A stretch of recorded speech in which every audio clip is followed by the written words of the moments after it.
All right. Western Conference semifinals. Suns, Nuggets, game 1. Downtown Phoenix, Arizona, once again was rocking. As Dave King said via Twitter, dare I say it's a madhouse? Because that's what the fans brought tonight, was a madhouse type of atmosphere, and got behind those Suns when they were down 10 points in the third quarter, assisted them, led them to victory, and the Suns walk away with a 17-point victory in game 1. Welcome to the Suns Solar Panel and the Suns Jam Session podcast. My name is John, a.k.a. Darth Voida. I'm joined by Matthew, Lissy, and Espo. Gents, how are we feeling tonight? Ahoy, hoy, doing great. Could you feel any better? Pretty good.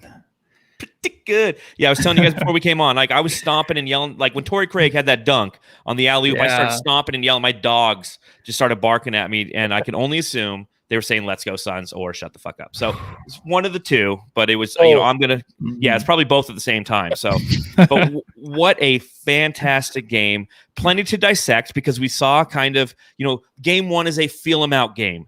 See what the opposition's going to provide relative to defensive sets, how the Suns are going to try to attack those, and vice versa. We have a preview of how the series might potentially play out. We just, lifted by that amazing crowd at Phoenix Suns Arena tonight, the Suns went on hit 17 to 22 shots and pulled away. Don't expect every game in this series, I think, to be a blowout. I think that's safe to say. We definitely saw in the first half what this series could be. But it's nice as a Suns fans, last 3 playoff games, we've won by 30, 14, and now 17. Is that right? Yeah.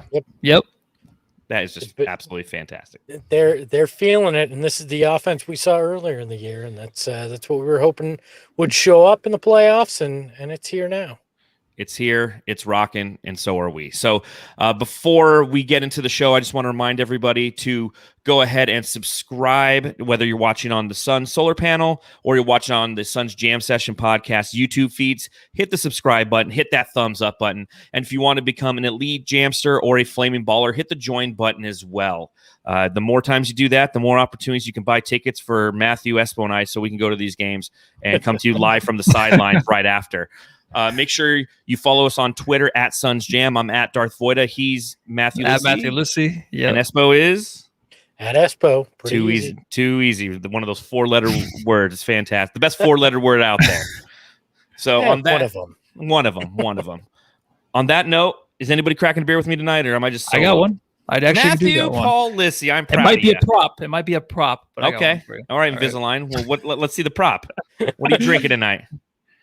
Oh, a 4 Peaks Sunbrew. Sunbrew. Sorry, Sunburst. There you go. I've got a 4 Peaks Wow Wheat, my last one. All right. And Espo. Perfect.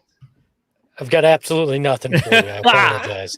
The fridge is bare. Oh no, we got to change that. See, that's why you have to become a flaming baller by clicking join, so we can get a beer in Espo's hand.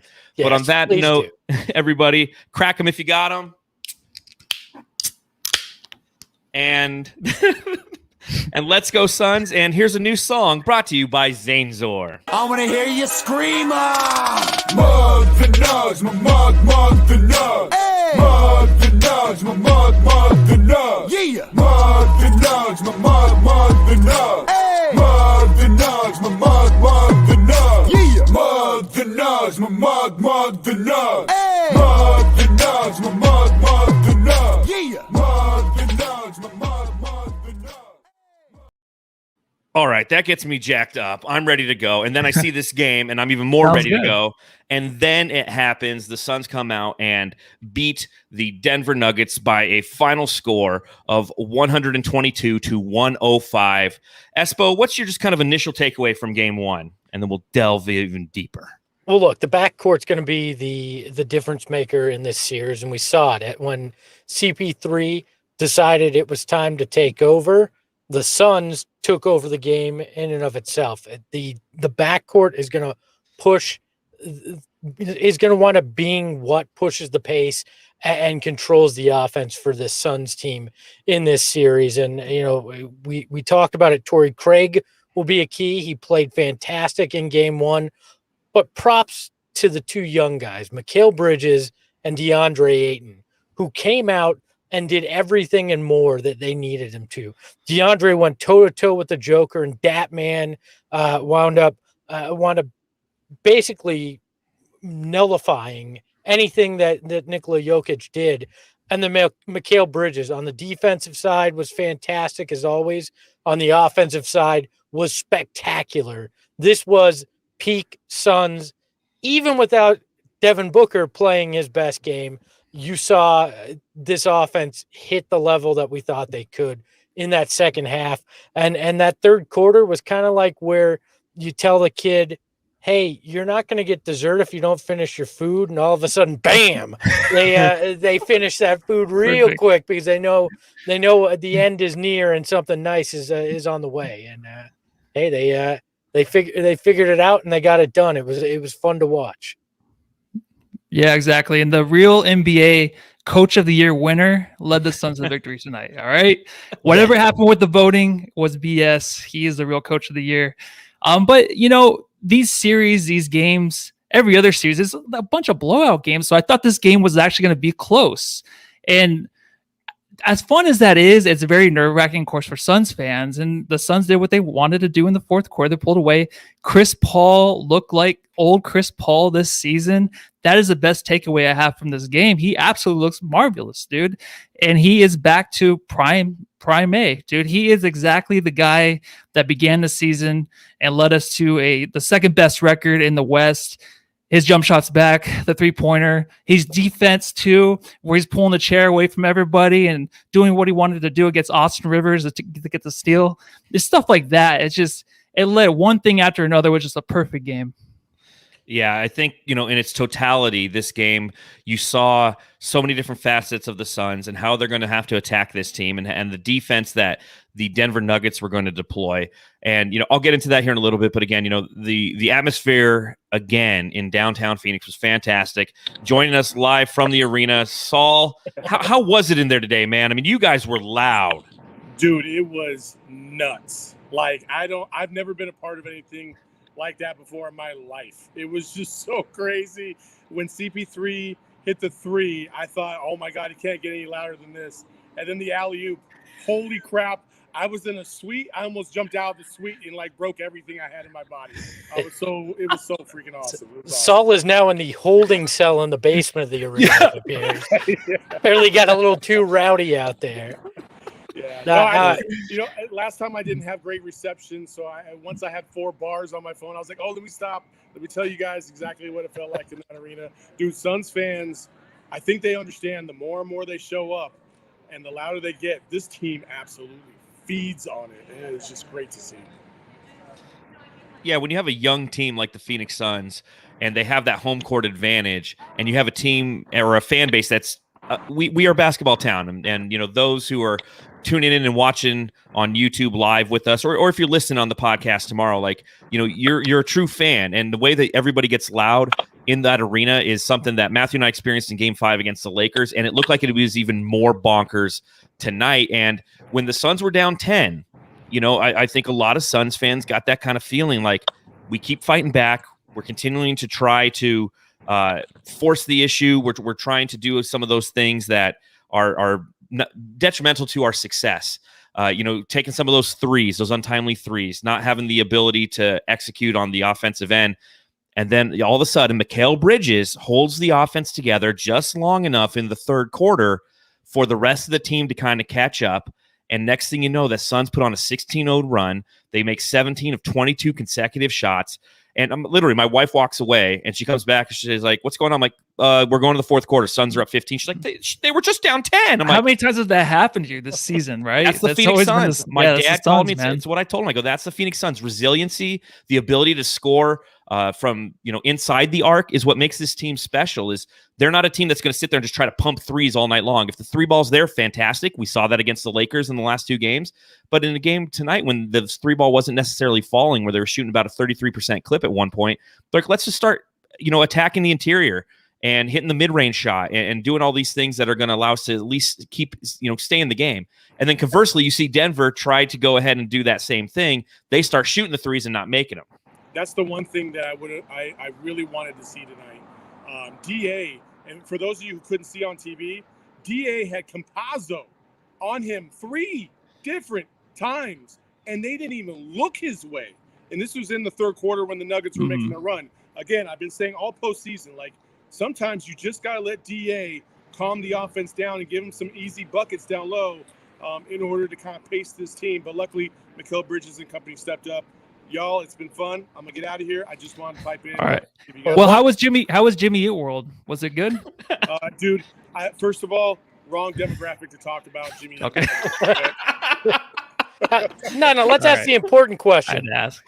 How was it hanging out with Guy Fieri? Because we assume you got to spend some time with Guy since he was out there. I did not. No. I was up. All right. I was in the upper balcony. I was in the suite. Sorry, guys. You disappoint me. Go away now, Saul. See you guys. Bye. Take care, Saul. Thanks for stopping in, man. It's Flavor Town in Phoenix with a PH, boys. Thank you, Saul, for stopping in. You can follow him, Saul_Bookman on Twitter. Glad that he got to experience that and be a part of what went down there tonight. I'm going to mention something that Matthew kind of mentioned. I'm going to mention something he mentioned. I'm going to reference something he mentioned. This game started with the news prior to, probably about an hour prior to tip-off that Monty didn't win Coach of the Year as voted on by the media. Now, he did win the coaches and players Coach of the Year voting. Do you think at any point this was a fuel for the Suns' fire, or do they not need those kind of headlines to get up for games like this? I can't imagine that they need those headlines at this point. This is a team that seems to fuel itself without that additional stuff. The craziest thing about that, about the Coach of the Year, is Monty Williams had the most first-place votes. He had 45 first-place votes, and Thibodeau had 43. It was the back half people not putting him in second in a handful of ballots that was the difference. It's the stupidest thing in the world. If you're voted the most first place votes, you should be the damn award winner. I don't understand it. And honestly, a lot of people were saying, well, it's Chris Paul. I think, that hurt him in a way just because he was a big leader on the court and in the locker room too. But that's just BS because, the way Phoenix was before he got here, Monty, even last season was terrible. We even noticed a change last season with him without Chris Paul. So he deserves almost all the credit for what he's done here. And like you said, they don't need this vote to not go their way to give them the momentum to go into this game and do something about it. They already have a chip on their shoulder. Monty doesn't let them rest for 1 second. That's what makes him the Coach of the Year, man. Going into the playoffs, no one's really needed a reason. He just makes them play team basketball and to play their best basketball out there every night, every game. Now, I'll tell you this, in the grand scheme of things, does it matter? No. And everybody will sit there and be like, we're not focused on Coach of the Year. We're focused on an NBA championship. But when you look back, and so much of us have, and especially during the pandemic, when we were doing podcasts about pretty much nothing because there was nothing to cover for, 8 months, but we still put out like 3 a week. We would go back and you look at some of the historical numbers and, players and coaches and what they've done. And that does matter in the grand scheme of things. When you're looking at Hall of Fame guys and guys who get in, you'll sit there and say, well, that coach was, he had X amount of record. He made X amount of playoff appearances. He won the Coach of the Year X amount of times. And, Monty, again, he gets it from the players and the coaches. So the guys who know the league are like, yeah, he's the best head coach. That's the disadvantage of some of the media guys. We know that. I forget who it is, Espo or Matthew, maybe you can correct me. The guy who voted for Rudy Gobert #2 overall in the MVP. Where's Dave? He knows this kind of shit. I'm blanking. But somebody did it. There's always that, there's those guys in the media who just like for their own personal, agendas have to vote awkwardly. And that's what a lot of people did is they voted awkwardly because they didn't put Monty #2. They were like, well, the Jazz had the best record. So, my rule that I always have is whoever has the best record is either the top coach or the second top coach. And therefore it cost Monty a Coach of the Year nod that is going to go on his basketball reference page. And again, those things are important relative to that. In the moment, no, it doesn't matter. The Suns don't need to get up for a game to kind of defend their plighted coach. That's not how this team is built. They're built in every aspect of the word team. Like I can't say it more definitively than that. They are a team. You look at how this game started, and for the first 3 quarters, it was frustrating because the Denver Nuggets started each quarter on runs. They had a 12-4 run to start the game. They had a 10-3 run to start the second and a 12-3 run to start Q3. And, Is that something that we should be concerned about moving forward, or is that just, kind of the Suns catching their footing? Well, first, go ahead, Espo. I just want to say, when it comes to Coach of the Year and all that, and the basketball reference pages, what really is going to matter is you're going to see Tibbs is home right now, and Monty Williams just won his first game in the semi-final round. Yeah. So it doesn't matter. Tibbs can enjoy his trophy while he's not doing jack for the next 2 months. And hopefully Monty's coaching well into July, and none of this matters a month from now. So, you know what? Congratulations, Tibbs. Enjoy your trophy. Monty Williams has got more to do. All right. So Dave King has joined the podcast. Dave, we just talked to Saul, I think, from the holding cell underneath the arena because he got a little too crazy in the suites, I guess, tonight. Nice. We welcome you. How was the feel inside that arena, and what do you think about Monty Williams not getting Coach of the Year? All right, That's where we're at in the podcast. You probably already heard from Saul that it was crazy in here, unless he's been in the holding cell the entire game. I have not heard this crowd this loud since they were probably the Madhouse on McDowell. I mean, that is just crazy. Now, I'm probably selling short the 7 seconds or less crowds, maybe even the late Barkley crowds. That's fine, whatever. But this place was nuts. It was absolutely exploding in here. I definitely haven't heard anything like this since Steve Nash left. This is just incredible. As far as Monty not winning Coach of the Year, I love the way he took it. About 10 minutes after the announcement came out, he did his pregame press conference. And he spent the whole time going, you know what? Hey, I'm just happy to be there. I'm just happy to be in the conversation. That's great. It doesn't really bother me, He already won. His coaches already voted him Coach of the Year. His own peers already voted him Coach of the Year. Who cares what the freaking media thinks? I mean, I'm not always proud to be part of the media. And this is one of those days where I'm not proud. You could do an analysis on the time zones of the voters. You could do an analysis of the age of the voters. And Monty even said, look, I don't fit the profile of a Coach of the Year. I don't know what he quite meant by that, because he was saying, well, I wasn't a point guard as a former player. I don't know what you're talking about, Monty, but I think he just meant that he's not a guy who's been deserving for a while, and guys who haven't been deserving for a while or don't have that rep don't get the votes from media, I guess. I don't know. So it doesn't bother me. He is coaching just as Espo said, he's coaching in the second round of the playoffs, and the other guy is not. Hey, look, I remember those years of Tom Thibodeau leading those amazing offenses as a point guard. So I get what Monty's saying. That's why I didn't quite understand his answer, but he was going down the road. and don't worry, Dave, the media feels the same way about you being part of it as you being part of the media. Hey, I would too if I was them. We got some Logan Paul, Floyd Mayweather stuff going on here. Just really lame punches. Yes. No, I'm good. Dave, when you look at it, what surprised you the most, or what was most important to the Suns having that turnaround? I mean, they were down 10 to the Nuggets. What was the most important to the turnaround? It was so obvious. Right when they got down 9-10 points, I tweeted, "Hey, I'd like the Suns to play better." And you know what? They'd started doing it. I did the reverse jinx. It was hashtag analysis. Thank you. You saw the tweet. Yes, I did. That was it. Hashtag analysis. And you know what? They went on the 16-0 run that turned into, I don't know, felt like a 100-0 run. Nikola Jokic was frustrated. Deandre Ayton was floating around on that court like a sting like a butterfly, float like a bee, whatever it is. I don't know. I got it backwards. Yeah, something like that. Ayton's whatever he wants to be out there. Yeah, that was such a great game. Mikal Bridges, what they did in the second half is they switched Aaron Gordon onto Devin Booker. They put Austin Rivers onto Chris Paul primary, unless they were switching.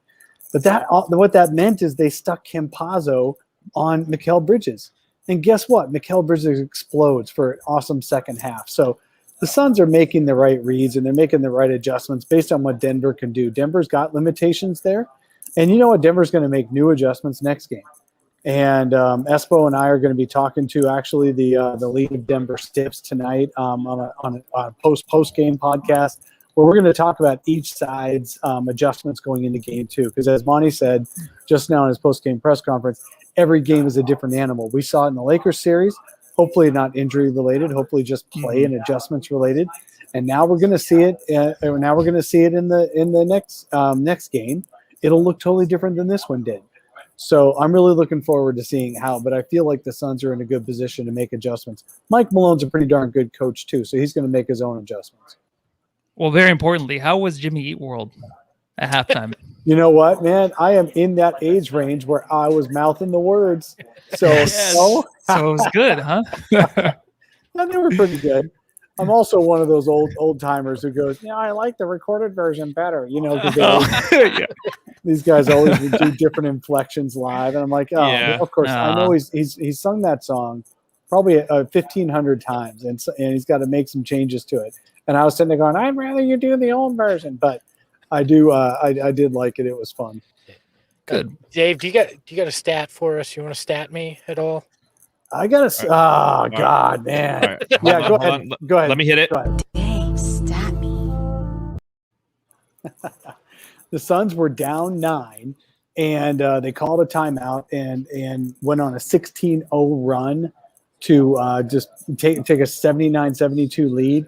And then going into the fourth quarter, after losing the first, second, and third quarters coming out of the gate, going down by 8 each freaking time, 8 or 10 each freaking time, Chris Paul comes out and says, not tonight, not in the fourth quarter. I'm Chris Paul. You might have forgotten who I am, but I'm Chris Paul. And he came out there, and the Suns just blew the doors off him and went up by 18 before Denver knew what happened. That's a decent stat. I got another stat for you. Okay, that was decent. Like, all right, so Stat it starts me, off. Darth.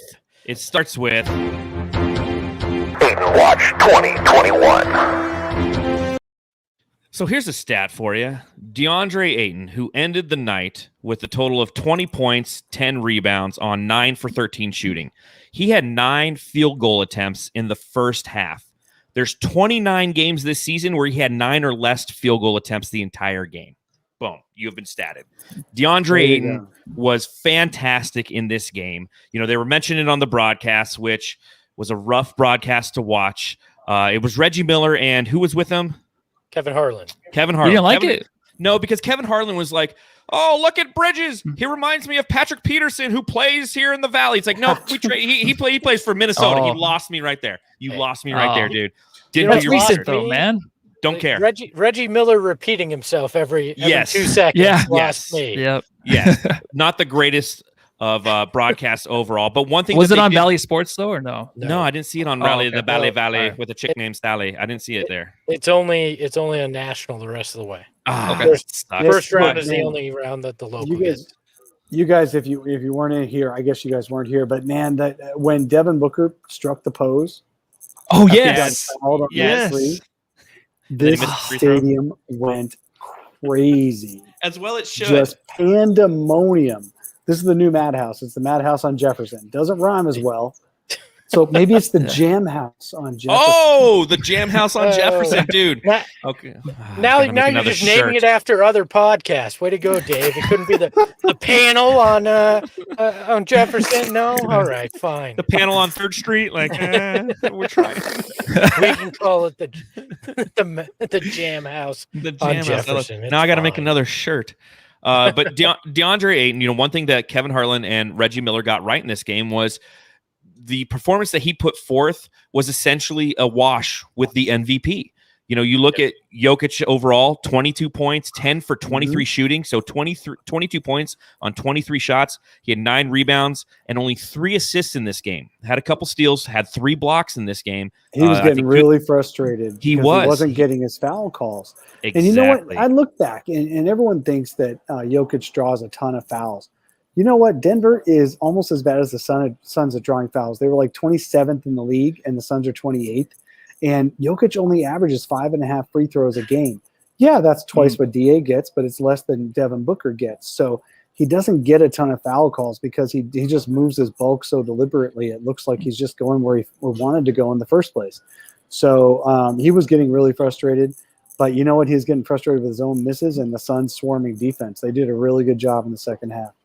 Yeah, DA did such a good job at just keeping a distance too on defense from Jokic, like not being too up on him and just, keeping the arms up and his feet moving.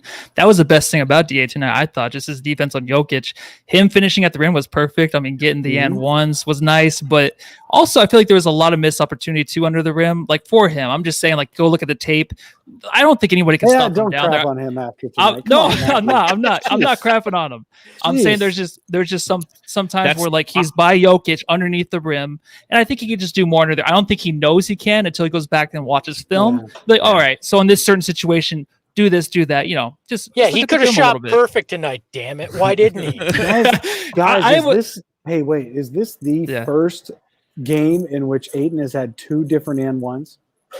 Jeez, you might be right. Probably. Honestly, because when the second one went down, I was like, wait, is this the first time this ever happened? So I was thinking the same thing. Even the fact early on, he had that savage dunk that was the first and one on the pick and roll with Chris Paul. And I think what was so impressive with that is when he got the ball, he attacked. You could see a split second where he was like, oh shit, nobody's here and I've got a wide open lane. And he attacked. And, instead of passing out or settling for the jumper, and I knew right there that something different was about to occur. You real quick, I want to get Nibble says in the chat, jailhouse on Jefferson where the warden locks people up. There you go. That's a good one. Saul being was the first one. Jinx. Yes, Saul. Jailhouse. Saul was the first inmate. He's the first inmate in the jailhouse on Jefferson. So, but again, Deandre Ayton, just a fantastic job. And to Dave's point, there's going to be adjustments moving forward. And I think that's obviously going to be the primary adjustment that the Denver Nuggets are going to have to make is try to find ways to free up Jokic even more. You did see Jokic hit a couple of those 3-pointers, and DA came up on him, and then he did the spin move and went right next to him. So expect, Jokic to try to find that outside shot a little bit more in an effort to try to free up his offense a little bit more. But Dave, I'm muting you. All right. Go ahead. There's just somebody's like, I see like sirens behind you or something. Is Saul getting arrested behind you? No, sorry guys, I brought the wrong equipment tonight, so you can. No, you're fine. You're fine. But I was just saying, I think that those adjustments for Jokic are going to be the primary thing that we're going to have to be ready for in the second game. Yeah, but I think Ayton will make those adjustments defensively as well, because there were times where he gave Jokic too much space, gave him the three, which set him up. But I think he'll adjust too. This is going to be another chess match. It's going to be Mike Malone versus Monty Williams in just adjusting, and it's quarter to quarter and timeout to timeout. I don't think this is going to be wholesale changes are going to do it. By the way, did Dave look like he was calling in from the restroom at the arena? Yeah. I didn't want to say anything. Where are these guys calling in from? Come on. No idea. They're finding parts of the arena. Professional show. All right. We're trying to entertain the people. Professional show. But so other than opportunity for Deandre Ayton, what else did you see from him, Matthew? I know you're the body language guy. You like to see his aggressiveness or lack thereof. It looked like he was hunting boards. I did notice that there was, at the beginning, the first half of the game, and tell me if you noticed this, Matthew, he was letting Jokic beat him down the court. He had a whole series of Marc Gasol and Andre Drummond and not having to get back on defense every time. And Jokic took advantage of that a little bit in the first half. Do you see that? Yeah, that was part of the plan, though, to let Jokic get a little bit tired, right? Just let him run up and down the floor. Win sprints. So, but no, DA, he gathered himself. I think there's some possessions where he kept alive by just getting the rebound and, just finding himself underneath the basket with the ball and putting it back in. So a lot of things like that were happening for Ayton today. Those are just things that, those hustle plays, you can tell he is there and ready to play. And that's one thing before going into the series, we knew he was ready to play. And what better way for him to really put up great stats? And it's going to be against the MVP of the league. Even though Jokic is not great defensively, but it looks good for Ayton to put up those stats against a guy like Jokic who will match him with the stats, probably not assist wise, but they're going to be there battling head to head. It's going to be fun. It's going to be a great series, dude. And Ayton's going to be there every night playing this well. One of the series that really kind of was a microcosm of Ayton's entire game was he got the rebound, kicked it out, they missed it. He got the rebound again, he kicked it out, they missed it, and he got it, and he shot it and made it point blank range there in the fourth. And that was it epitomized the hustle that he was putting in all night. It was an impressive, just night in general, energy wise. The knock on him is, he coasts from time to time. There was no coasting tonight, nor has there been much at all in either of these playoff series so far. Deandre Ayton is locked in, and you gotta love to watch it on both ends of the court. It's fantastic. It shocks some. It doesn't shock me. I think that I've been in the camp of the Ayton apologetic camp kind of throughout the year. It's like, hey, it's the regular season, and you're dead right, Espo. I mean, this entire playoffs, he's been fantastic. And Matthew, you're dead right too. Like, this is going to be a really fun series to watch because the adjustment. Even at halftime, we were down by 1 point. I was like, you know what? The Suns might lose this game. I don't know what's going to happen, but I'll tell you this: this is fun basketball right now. Seeing the run, seeing the back and forth, seeing the ability to hang with them and them to hang with us. I mean, this is just fun basketball to watch. And then it got even real fun in that third quarter and going into the fourth quarter. CP3, I want to bring him up and talk about him for just a couple minutes. 21 points on 8 for 14 shooting. He had 11 assists, so a double-double for the point guard tonight. He also had 6 rebounds and 2 for 3 from deep. And I think when he hit that first three-pointer, I think everybody who is a Suns fan just kind of had one of those just like, wipe your brow, get the sweat off your brow moments, because you're like, what? He looks good. And then he found his mid-range game and was locked the fuck in the fourth quarter and took the team home. And, I mean, it was just fantastic to see. It gives you confidence moving forward in the series because that's the X factor. On paper, we should beat this team. We should. Health is always going to be the X factor in any series. And seeing him come into the series and be as healthy as he is just really amped me up and got me excited. It felt like he almost pulled a little rope-a-dope too, like where it was like, okay, I'm not going to really show you what I'm capable of in this first half. I'm going to keep you guessing. And the second they needed it, he came through. Like, I mean, it was, the Nuggets make that run in the third, and then Chris Paul was like, yeah, thanks. Now it's time for me to show you this. The shoulder's actually healed. Surprise. You're in trouble now. And that was just, it was just the way he played in that second half of the game. He just came out, was hitting the middies, hit that three, like was getting to the rim, was getting assists. Like, it was the Chris Paul we saw the whole year come back in this game. And, he did this throughout the year too. There were a lot of first halves that were just pedestrian by Chris Paul, and all of a sudden he turned it on. So I feel 100% confident in him the rest of the series after seeing what he was able to do in game one. Yeah, have fun, Nuggets, trying to adjust next game to CP3 actually probably being 95%. He looked really good in the fourth, man, because I think he found like Jay Crowder like 5 times in the row in the corner of just maneuvering the offense. So tonight they looked wide open, right? All these shots from the outside. They're going to probably be even more wide open if they try to adjust to CP3 and try to handle him, in his mid-range shot, even though he can get off against anybody. If they're going to try to adjust to that, it's going to open up even more for the rest of the team. So that's going to be actually kind of exciting to see next game because, like Espo said, in the regular season, he would just play like whatever in the first half and it come out and in the fourth quarter just end it. Like he's just on his little island in mid-range, just draining shots from 3, and the game's over. So we saw that tonight. That is a really good sign for the Suns team. And I'll tell you what's a great sign for the Suns team is pure and utter balance. And again, you talk about adjustments that Denver's going to have to make, and it's going to be hard for them to make a ton of adjustments because of the balance displayed by the Phoenix Suns. You had 4 of your 5 starters score 20 points or more, and Jay Crowder's the only one who didn't. He had 14 points. But here's the balance, okay? No Suns starter shot less than 12 shot attempts or more than 14. Booker had 12 shot attempts. Bridges had 12 shot attempts. Crowder and Ayton both had 13 shot attempts, and Chris Paul had 14 shot attempts. That, my friends, is balance. That is hard to beat. Yeah, that's the way it's been a lot, though, this year, I feel like, with the Suns. That's spread out. Yeah, I think that's hard to replicate throughout a 7-game series. Agreed. Though. Like, this, especially with how balanced not just the shots were, but the scoring in general. When you look at Bridges 23, Ayton 20, Paul and Booker each with 21.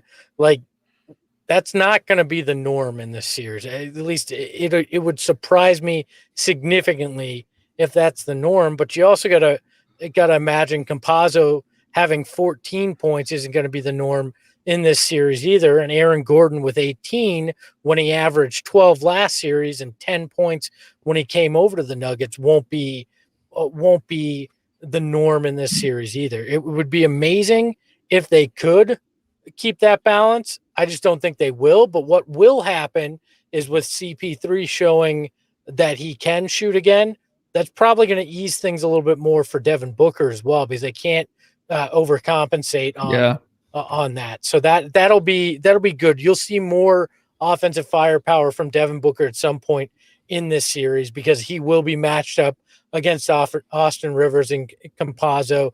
He won't always have to have that Aaron Gordon matchup that was problematic at times, especially on the defensive end.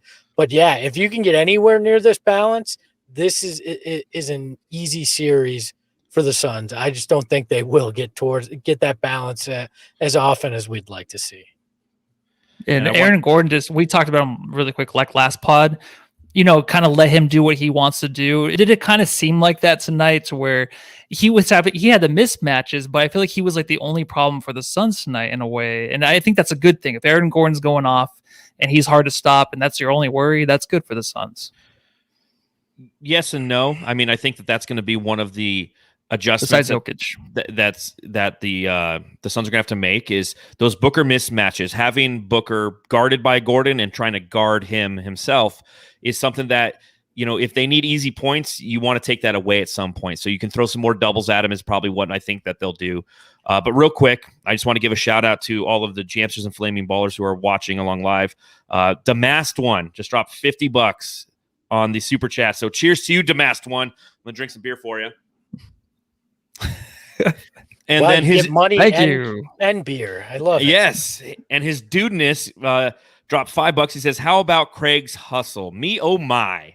And I think that's go ahead, Espo. Talk about Torrey Craig. Torrey Craig's a guy I'd like to see on Aaron Gordon at times, and match him up, because he's not going to give up the ground that we saw. The problem is the switching on defense is how you wound up with Devin Booker in that situation at times. That's not the matchup Monty's going for. He's not going, let's put Devin on Aaron Gordon. The Nuggets were just really good at rotating their offense and creating those mismatches, which will be, like everybody said, an adjustment that Monty Williams will need to make. But man, Torrey Craig, can you believe the Bucks just gave him away? The Bucks who were down by almost 50 tonight just gave away Torrey Craig. Yeah. That just blows my mind. Unbelievable. It's amazing, man. And even last series, I feel like Torrey Craig kind of had a hard time trying to find himself in that series. This series, I feel like him and Sarge maybe not as much, but he's going to find himself, like tonight. Just the aggression, dude. He can go at that team, at that front line whenever he wants, because you forget how good he is around the rim, right? Trying to finish. He had that and one almost. He got so upset about it, because he usually can finish those around the rim, but he'll get a lot of minutes in this series, I hope.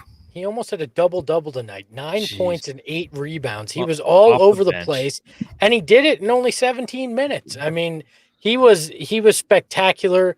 It's been repeated over and over, like Reggie Miller had it on his mind or something. But Torrey Craig knows this Nuggets team well. I mean, he played there for 3 years, as the broadcast continued to mention over and over. He still has friends there. Surprise, you play somewhere for 3 years and you still have some friends there. I mean, apparently, if you're not a Morris brother, that can happen. So, so Torrey Craig just knows it, and he's a guy that obviously is not taking his opportunity for granted. I'm excited to see what he continues to be able to do as we go along. And to Matthew's point, when you're playing the Lakers and their size is just massive, he's not as effective, but he still was effective in that series. And there's a reason why we call him the Juice, or at least I call him the Juice. I'm probably the only one who does actually call him the Juice. It's because he gets that crowd going, and that's exactly what he did. When CP3 was coming down the court and Torrey Craig was sprinting towards the rim, everyone on TV saw it, and they're like, dude, get it to Torrey. And Torrey was looking at him. He just said, what's up? and then boom, just dropped the hammer. The place went wild, as Dave said. The most impressive moment of the night was probably that alley-oop. It was kind of the exclamation point, and he's going to have a successful series because he has the size, because he has the hustle, and he has all the physical gifts that our boy Dario Saric doesn't. The Saric smoke break. But I'll tell you this, Dario, he tried, and he looked decent tonight. He had an and one where he actually dunked the ball. I don't think that was a foul, though. I think that was a foul on the rim. Am I wrong? I think he just fell. I love Dario so much. Dario, He has a play of the year again. Dario looks like Bambi on the ice. Like has no footing. Worse than falling all Porzingis. over the place. Like God bless the guy, and he put out effort tonight. It's not that, but man, it looked like somebody shot him when he went up for the dunk, and I don't think anybody really touched him. It was entertaining. Yeah, the rim got him on that one. That's what I said. I said, God bless him. Every time he does anything on the court, I'm like, like, God bless his little heart. I love Sarge. He probably has a big heart. Probably a really nice dude. And that turnaround jump shot that got the roll, the bounce off the rim, he's 2 for 2 on those. That was the dumbest luck I've ever seen. Well, yeah, he hit the side of the rim. Yeah, he did his best Booker impression as the shot clock was expiring and somehow went in. It was just like, I was like, fuck, you just know it's your night when Dario Saric is hitting a fadeaway Devin Booker, 18-footer. He did that game 5 too. Coach Jim in the chat with the line of the night. Dario Saric has Deandre Ayton's hands for feet. Yes. That is a fantastic description there. But man, he tries really, really hard. And I love Chris Paul trying to alley-oop it to him. That's Dario. Seriously. I mean, he puts a smile on your face, right? Even when CP3 is trying to throw alley-oops to him still twice in the game or trying to get him the ball underneath the rim. I love that stuff. Keep him involved. Well, and I'll tell you, we talked about adjustments, and I knew Dario would get some minutes in this series because they have a smaller front line and the opportunity to be there. He got 9 minutes, had the 5 points, which we've mentioned on every way that he scored a point tonight. So, I mean, but his transition defense just not good. There's a couple times where he just wasn't good in transition, was lost and left wide open shooters. And, part of those runs, at the beginning of the second quarter, he was responsible for 6 of those points because he left 2 guys wide open. Paul Millsap's 3. He was supposed to be on him. And he's, like you said, Bambi on ice, just running down the court. So we'll see what that adjustment is for Monty moving forward. But you got to give love. Because why'd you have to bring that up, Dario? Dude? Now I'm upset. Dario, I feel like his highlight reel should be to the Curb Your Enthusiasm. Yes. Look, he got it done tonight. It didn't have to be pretty, and he helped get this team a win. So congratulations, Dario. I'll send you a couple extra cases of your smokes for the next smoke. there you go. Some couple cartons of ciggies. Okay. Looking at Denver, I think that as Dave mentioned, Espo, you're going to be going on with the Denver Stiffs guy later tonight. And I think one thing that I'm getting you prepared for that. The fouls are going to be something that he's definitely going to be talking about. You look at total number of free throws shot. The Suns shot 20. The Denver Nuggets shot 6. We were plus 12 at the free throw line tonight. Total fouls called, 17 on Denver, 12 on the Phoenix Suns. Obviously, Nikola Jokic was trying to get those calls come the fourth quarter. That's his game. He likes to wear you down in the beginning of the game. And again, kudos to Deandre Ayton. We didn't mention he had 1 foul tonight. One foul on DA. It came late in the second, too, which was awesome. Reggie Miller pointed that out. So I'm surprised he didn't say it 7 times. Yes. He did. Yeah, but that's why we all remember it. He said it 6. He didn't get to 7. He didn't kick the extra point on there. Well, it's like Devin Booker with 3-pointers in the regular season, huh? Yeah, exactly.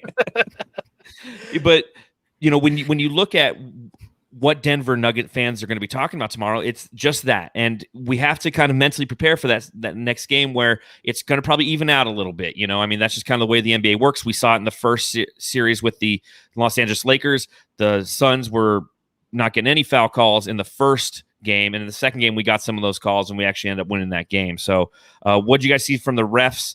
Anything, I hate talking about the refs, but I thought we should bring it up. Yeah. Look, you're 100% right. I already heard it from Nuggets fans and couple Nuggets media members that I follow as well. You already heard the boo-hoo, we didn't have as many free throws. Well, guess what? Even if you had the same exact number and you made all of them, you still would have lost this game by, it wouldn't have mattered in that case. But I get it.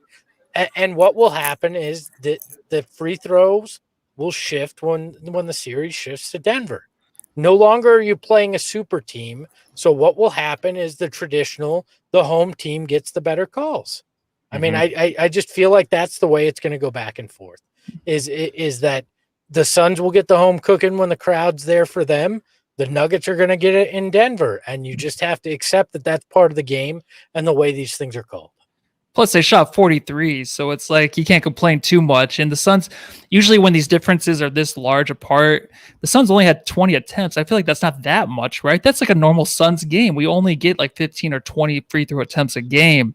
So it's not like we had these extra calls. I didn't notice it too much. I honestly didn't watching the game. I did not know. I thought the fouls were actually fouls. So I usually will admit too, if there's not it's a no call, but it was an even called game, I thought. Well, just remember, the pace of this game didn't allow for a lot of calls too. I mean, that's the other thing. This was a very fast-paced game. This wasn't a methodical game like we saw with the Lakers. And a reminder, Anthony Davis had 21 free throws by himself in a game against against the Suns last series. So 20 free throws for a whole team for the entire game, not that many. No, it's not that much. Literally the point I was just going to make. So stat me, Espo. That was very well done. Tell me. All right. So one, I got two questions. What are your thoughts on Campazzo, and how do you say his first name? Facundo? Frankie? Isn't it Frankie? It's like Facundo. They call him like "fuck you" or something in the Denver. Because I think the SB Nation. Fuck you. Yeah, I'm going to be calling him that as well if he keeps playing like this in the series. I mean, he's not the first Argentinian point guard we've hated in the playoffs, what I thought. But he certainly, hopefully, will be the last and won't last too long against this team. I mean, he stepped up.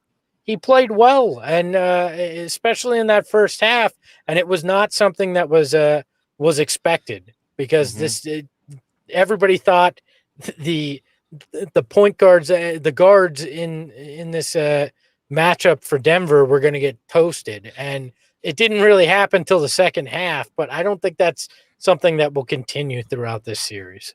Yeah, I mean, good thing LeBron didn't move on to the next round because he had to back this guy down and struggle with that guy because he's tiny. I mean, he probably would have given him some fits. But I thought he was like a painter, or like his dad's a famous painter or something like that. Campazzo.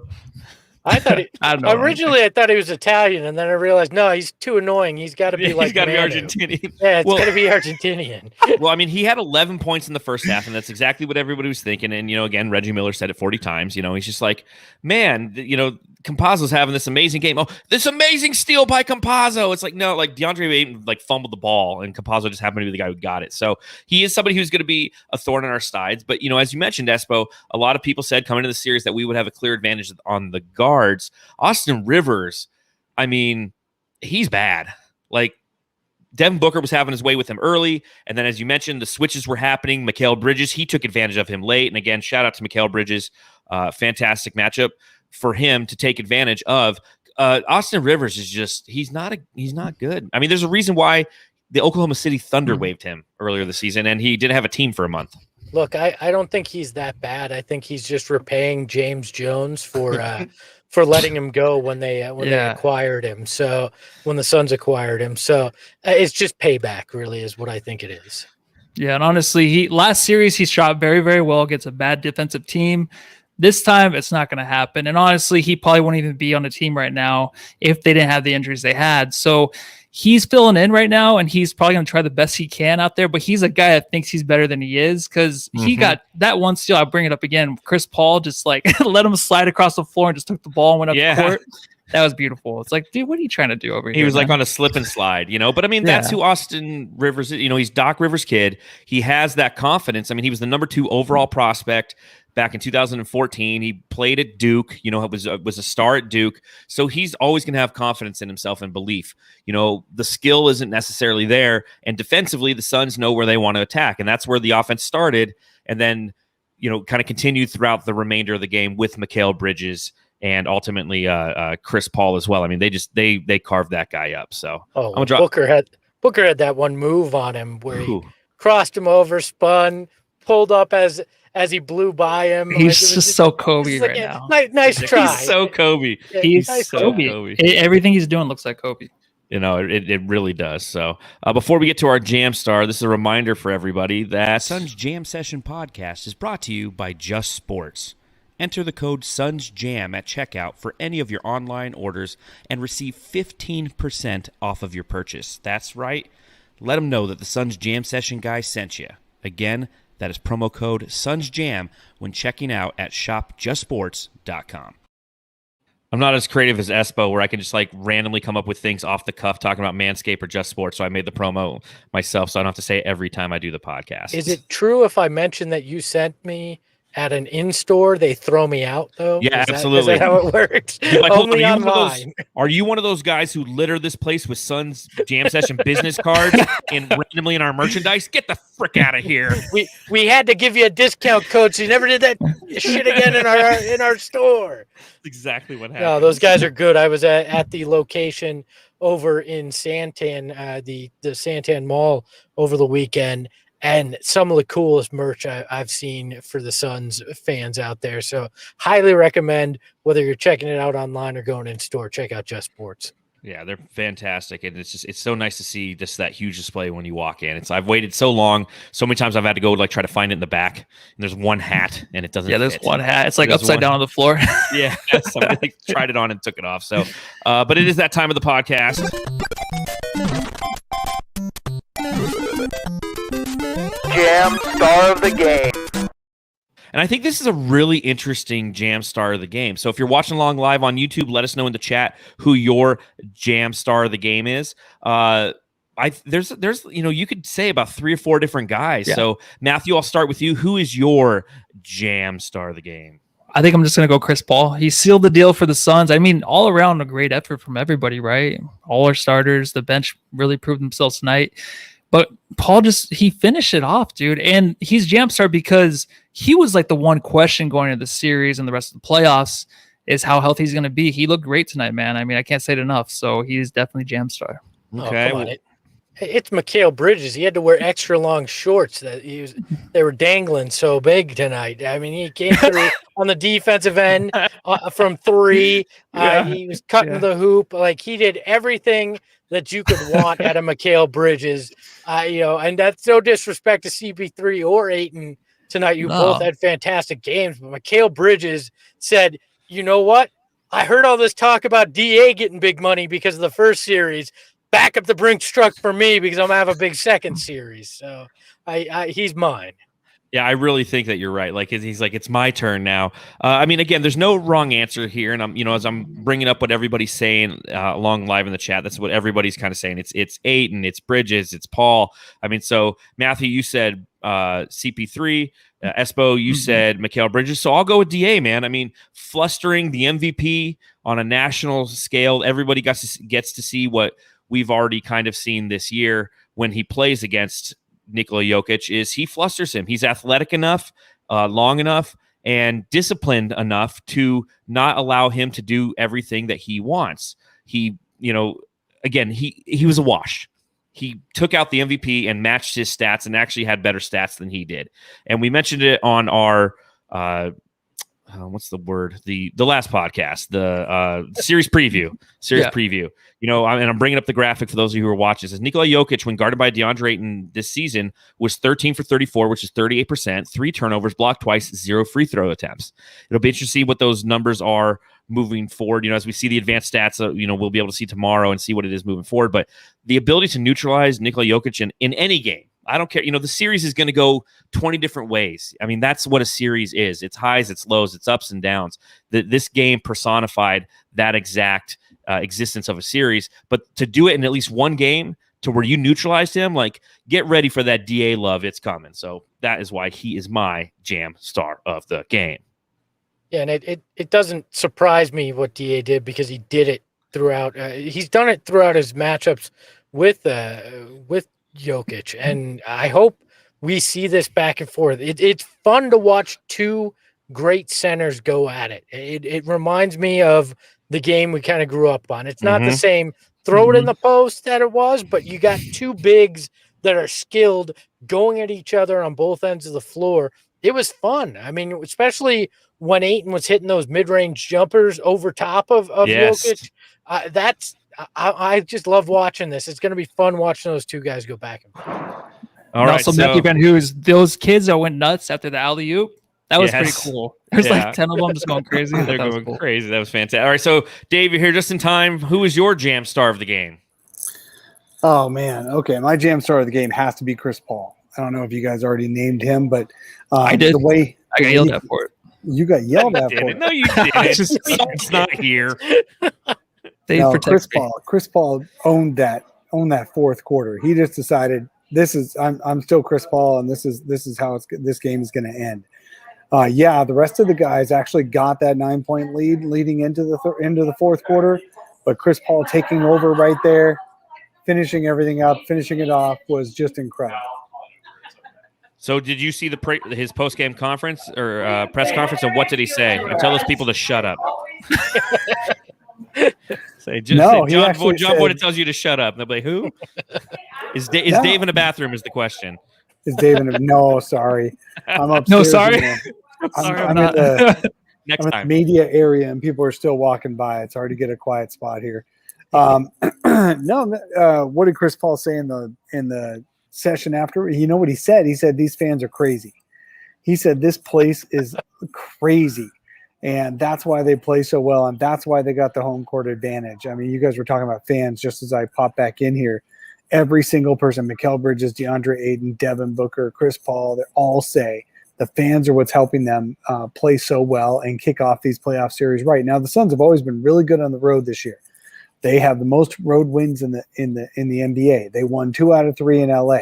They don't need the fans to win games, but it really helps make it more fun for the fans when the fans are behind them, and to win these most important ones to set the tone properly in the series. I think this was incredible tonight, and man, these fans were nuts. And Mikal was even saying, you know what, even when we're down and we haven't made a shot in a while, we make one shot and the fans go crazy. It lifts us up. It gets excited and starts the run, because they were down 9 or 10 when that run started, and I heard 42-14 run. That is just crazy. Jeez. Over a Denver Nuggets team that came in hot and had won almost as many games as the Suns, and they'd figured out how to accommodate, without Jamal Murray. Now, of course, what we're going to do is we're going to hear everyone complaining, well, but Denver doesn't have Jamal Murray all of a sudden now that they're not, now if they don't win, just like we heard about the Lakers if they don't win. So, but the Suns are just playing the teams on their schedule, and they're kicking their butts. Look, again, I'm sorry if that Denver doesn't have a player. CP3 was hampered for the Lakers series. It happens, and as Suns fans, we know that all too well. The Danny Mannings of the world. We're usually the ones suffering from those losses and we're the ones saying we only lost because we lose these other guys. Now it's okay to be the winner. We'll take the other side of it for once. Thank you. It's okay.